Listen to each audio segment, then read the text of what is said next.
the streets the last 5 days. They know that. The question is, do we deeply understand that? Do we, or are we prepared to do something differently about it? Each and every one of us watching, what are we going to do differently, foundationally, fundamentally, not in the short run, but in the long run, to do justice to this moment? People have lost patience because they haven't seen progress. So if you're out there saying, well, people need to be patient, consider people have lost patience for a reason. They've been told that over and over and over and over again, not just the 52 years I've been around. My parents, my grandparents, their parents' generation heard the same. Just be patient. Heck, I've quoted Dr. King on ad nauseum, a long arch of history bends towards justice. We've made progress. But this is a manifestation of everything we've been promoting that we haven't delivered. People have lost patience. And if leaders are going to meet not just this moment, but the moments in front of us, we better start listening. We better start hearing people. We better own up to our own responsibility, own accountability that led to this moment. Society becomes how we behave. We are our behaviors. Each and every one of us has an obligation to do more and better. And folks in my position, more still. I get that. I own that. But leaders can be found everywhere. Leadership's not just some fancy title. We are desperate for leadership in this country, desperate for leadership in the state of California, desperate for leadership in communities large and small. Leaders can be found anywhere. You don't have to be something to do something, to soften the edges, and in the spirit of Bobby Kennedy, make more gentle the life of this world. Dr. King didn't wait to become President of the United States to exercise his authority. Every day he shared his moral authority. Each and every one of us has the capacity to exercise their moral authority every day. And we need moral leaders, now more than ever. Each and every one of us has that capacity. It resides inside of us. It's our capacity to lead by example, to find our better angels, to focus on the things that unite us, not what divide us, and to reinforce a sense of optimism because we recognize we have to do things differently, and we're resolved to prove that, not just assert that, and to hold ourselves to account, because each of us will be judged and judge each other to the extent we do justice and advance our cause in a different way. And so I am here as your governor, humbled over the course of the last 5 days, resolved to keep the peace, but recognizing that an armed camp is not a place of peace, and that the answer to violence is not more violence, and that if we're going to create the conditions to truly advance police, people have to know we mean it, and they have to know that they matter and we care. And so for those of you that are out there protesting, I want you to know you matter. And I want you to know I care, we care. And I don't want to just demonstrate that rhetorically. I want you to know that I have a unique responsibility to prove that to you, not just assert it. You've lost patience, so have I. You are right to feel wronged. You are right to feel the way you are feeling. And we collectively, society has a responsibility to you to be better and to do better. To those that want to exploit this moment, that want to flame the violence and fear, we hear you as well, but we don't have the same sensitivities as it relates to those that are trying to exercise their voice from a place of hurt and pain. When you try to cause pain on others, when you're out there to exploit conditions, not advance the cause of justice, that is not serving the greater good, and we need to also call that out. The looting, the violence, the threats against fellow human beings, that has no place in this state and in this nation. We as a society need to call that out. And we need to call forth our better angels and those that want to express themselves and have, thank you. God bless you. Keep doing it. Your rage is real. Express it so that we can hear it. Let's not let others drown out that rage. And those that want to advance this cause in a responsible and thoughtful way. I'm not patient any longer. I know you're not. We hear you, and we have a responsibility now to prove to you, not just to assert, that we're capable of being more and doing better as a society and a community. And so I just again want to express my deep gratitude, my deep humility to those leaders of every stripe that all across this state and all across our nation are doing justice in this moment. Those demonstrators that were reaching out and trying to calm other people, to those community leaders that were out there with brooms in the early morning, sweeping up glass, to folks that, were on the periphery that said, you know what, I can't stand on the periphery any longer. I need to be part of this effort. Thank you to all of your examples as well. So much good and so much right that's out there, but there is a stain in the history of this country we have concealed, and it's rearing its head again because we never come to grips with it. We've never owned it. It's the issue of racism. The pastor is exactly right. Pandemic on top of a pandemic, impacting our health, impacting our economy, and impacting our capacity to live up to our greatest ideals. We could talk about being bound together by a web of mutuality, as Dr. King said. And if that's the case, we need to reconcile that fact that we are all in this together. The Bible teaches us we're many, many parts. But at the end of the day, we're one body. And when one part suffers, we all suffer. We have an obligation to reconcile the fact that our fate is tied to the fate of others. South Africa, called Ubuntu. I am because you are. Time for more empathy, more care, more capacity to collaborate. A society that's about dominance and aggression, this is what you get. Not because the protesters, but the conditions that led to this moment where protest was inevitable. So we are committed and resolved to bringing peace back to the streets, not only in the state, but to support the efforts all across this nation. We'll do our part, but it's not just a situational moment. We have to focus on the medium and long term, and we have to prove our commitment and our resolve in that space. So I just want to thank all the leaders, not only again assembled here, but throughout this state once again for your courage, because now is a time for courage. Now is time for your voice to be brought to the forefront.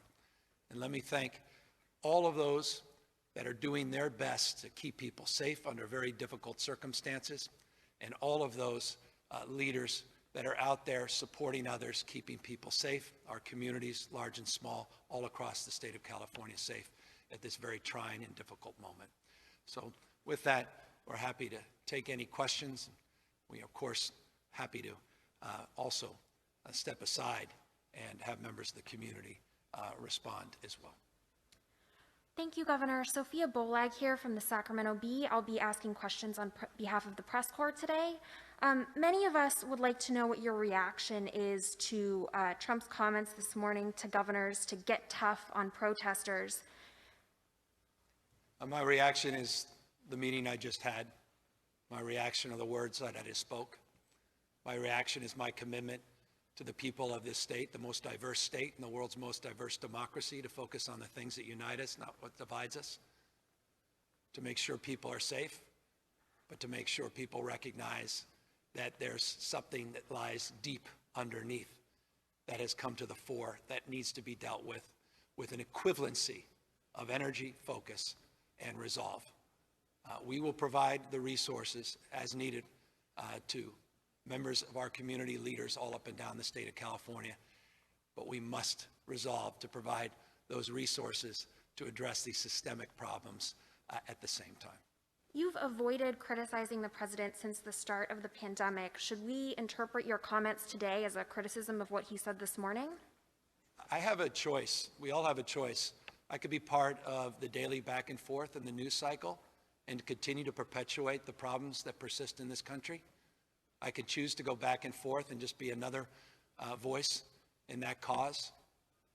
Or I can choose to focus a message that I think is so much more powerful, and I hope more resonant, people watching, and that is, I care more about them than some of the noise I heard on a morning phone call. You said that the country needs leadership right now. Do you think that the president is providing adequate leadership? As I said, leadership can be found anywhere. In the absence of leaders, of people in positions of formal authority, we have people that exercise their moral authority each and every day. Church leaders, community leaders, faith-based leaders of all stripes, teachers, parents, caregivers, people, strangers walking the street that exercise their moral authority by trying to soften the edges of people that are apt to do more harm and create more violence. Leaders in law enforcement that meet this moment, that recognize the empathy that's called for as well. That kind of leadership is desperately needed in this nation and is ample if people begin to exercise it. And that's my hope and that's my resolve, is to find those leaders to call for more of that kind of leadership in this country.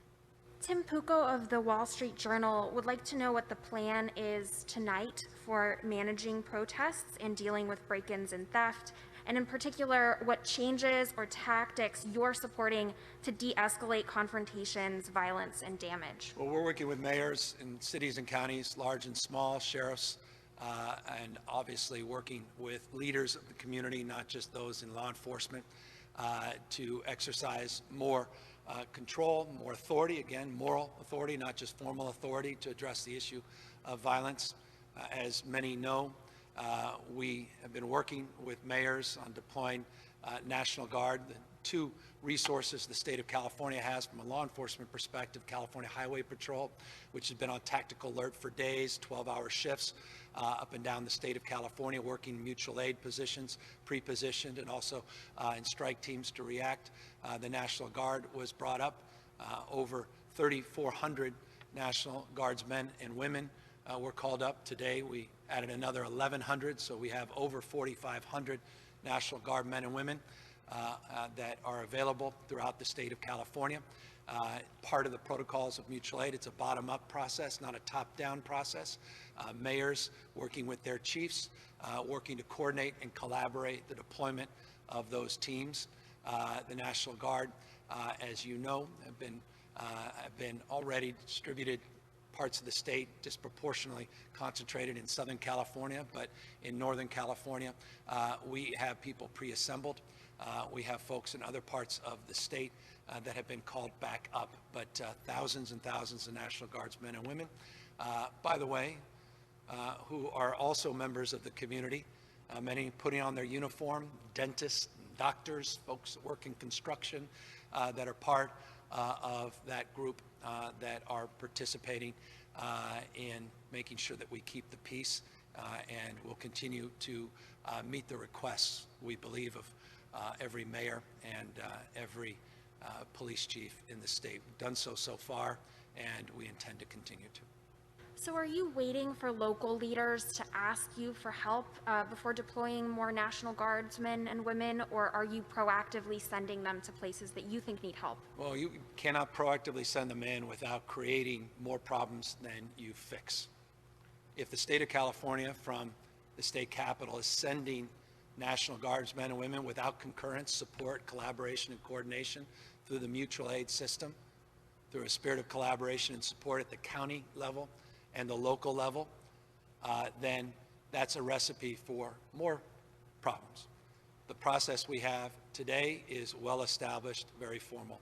It's a mutual aid process, established as just two proxy examples in the Bay Area, in Oakland, and in San Francisco. San Francisco had mutual aid yesterday from Tulare County, from Santa Barbara County, other parts of the state coming in to provide mutual aid into the city and county of San Francisco.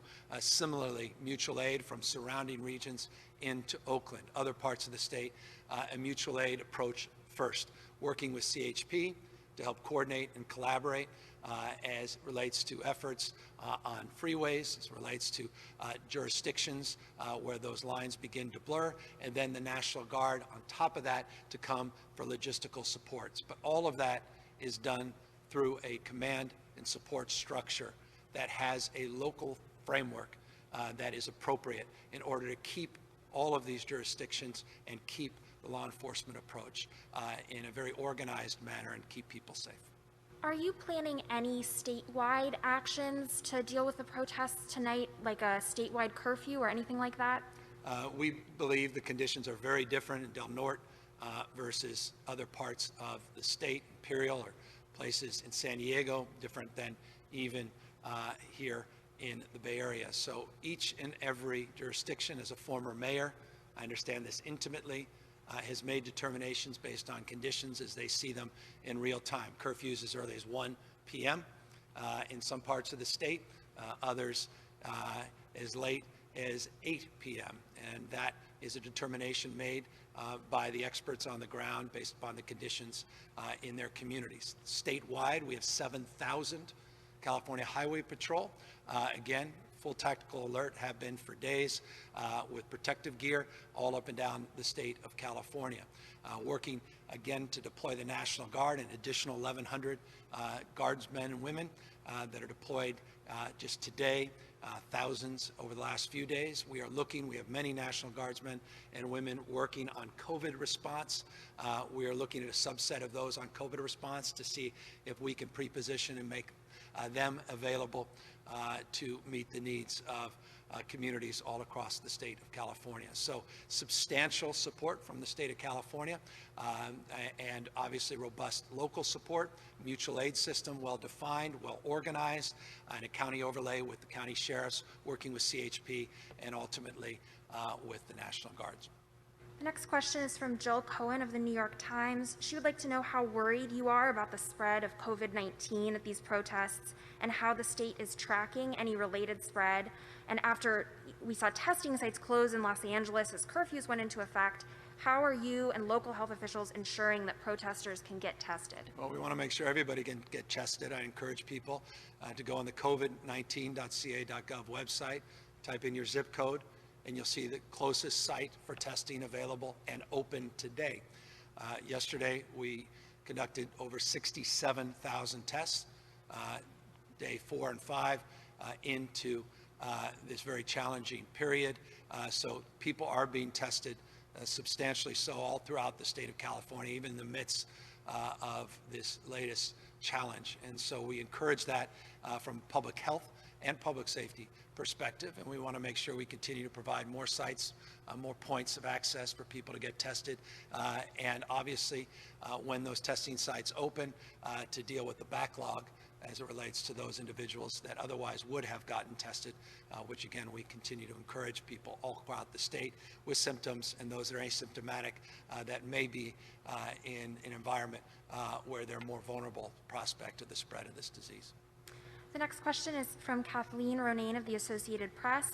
You've said you were monitoring violent extremist organizing. Have you found any evidence of such groups infiltrating the protests? And if so, who are they? And do you think that the police are handling them appropriately? Yeah, they're well defined all throughout this country. They're names you've heard of, names I don't even particularly want to reinforce and promote, which is their intent and their interest. But they're well defined, those same names, those same groups that many do come from out of the communities of which they're creating havoc. Many come from other parts of not only well, let's be honest, other parts of the country. Many are homegrown. To monitor all of these groups, and it's our intention to continue to collaborate and share that information. A lot of it's generated by the federal government, a lot by the state, and then a very well organized system that has existed for some time in this state, where we share that in real time with local law enforcement. But that is also a two-way conversation, local law enforcement sharing what they're hearing in real time as well. So we are monitoring those groups, and I will say this, I don't think, because I've been deeply involved in terms of the collaborative spirit and engagement at the local, regional, federal level. It's been an incredibly focused and very effective system, and I'm pleased with the communication flow between those respective agencies and those jurisdictions. I understand that you don't want to name the specific groups, but could you generally characterize what type of extremist groups you're talking about here? You have the groups that are hell-bent on creating problems, and anarchist groups. You've got the folks that are well-defined, that have been highlighted by the president and others. And there are other groups out there that are organized, some less organized, and some individuals that are not even organized that certainly are looking to create havoc. I don't by any stretch suggesting we hide these names. These names are well reviewed, well received, but I also see every time elected official like me mentions them, they start to be spread between their supporters, and with all due respect to some of these groups, I'm not going to give you that privilege right now. Genoa Barrow of the Sacramento Observer asks, locally, African-American protesters have been injured, shot in the face with rubber bullets, not far from the Capitol. She would like to know if you can address this and if shooting into a crowd of people is justifiable in this situation. Yeah, I don't know specific issues related to those incidences, and I'm happy to get more details about those incidences. All across the state, we're monitoring from Bakersfield to Modesto, Fresno, Santa Barbara, San Luis Obispo, LA, San Francisco, San Jose, up northern parts of the state. We've been monitoring all across the state activity, and all I could say this is we want restraint. We want as much expression of respect with law enforcement and protesters as humanly possible, empathy, understanding, again, a collaborative spirit, but we also need peace, and we need to protect small businesses, and we need to protect people that are scared, that they're behind walls with their children, they're scared about their safety as well, and we need to call out those that are hell-bent on creating violence and drowning out the voices of legitimate protests. Instances of police firing into crowds of what appear to be peaceful protesters or targeting individual peaceful protesters have been well documented. Have you seen those, and what is your reaction to seeing videos of those? Well, nothing breaks my heart than see anyone get hurt, period. And nothing breaks my heart more to know that in some instances, though one has to quantify this, that kind of violence was unnecessary to keep the peace. And so, again, I cannot impress upon all of our partners up and down the state of California to promote restraint, respect, the honor, and the privilege of the work that they do, and make sure that we are not creating an environment where we're putting people at harm's way, and we are not doing things that don't do justice to our calling.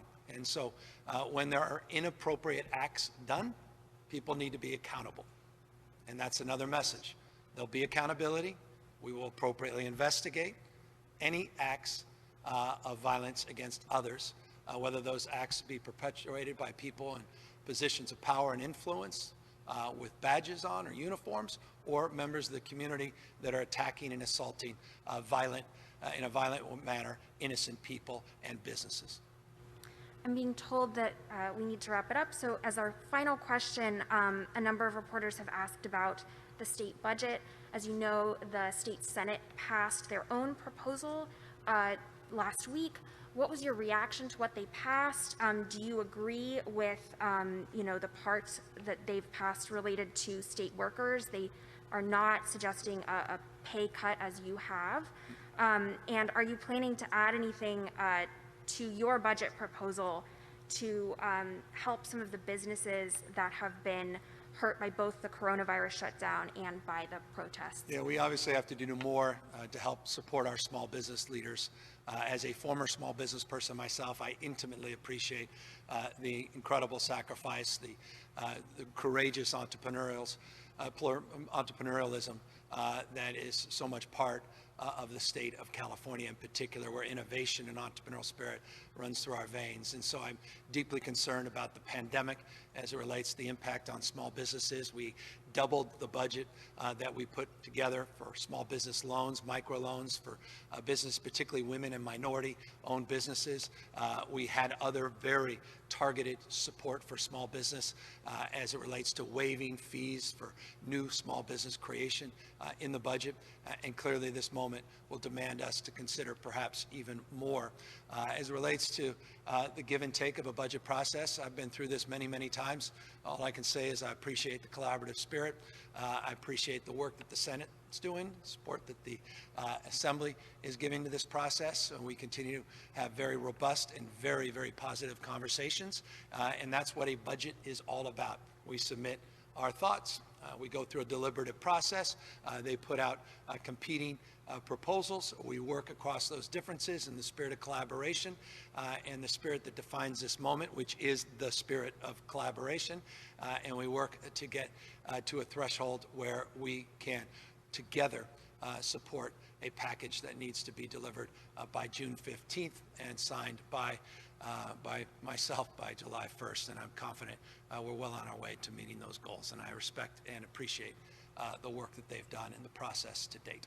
I also just want, in closing, express real appreciation for the work that we have to do together over the course of the next hours, days, and weeks, and many, many months and years ahead as it relates to our commitment, our resolve to do more than just pass resolutions urging or pass this moment by not recognizing the enormity of our responsibility to not only quell the violence that persists today, but to address the foundational issues that led to the violence in the first place. And so, again, I want to just thank everybody for their persistence, their power of their voice. I again want to just encourage people to exercise their voice and recognize how resonant each and every one of you are in terms of your capacity to lead and lead us through this very difficult and challenging time, and do so with the spirit of commonality, the spirit that brings us all here together in this house of worship. I want to thank the pastor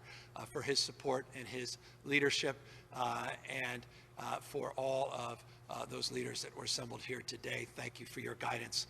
Thank you for your faith and devotion and cause, not only to the state of California, but the state, the Black community here in the United States of America.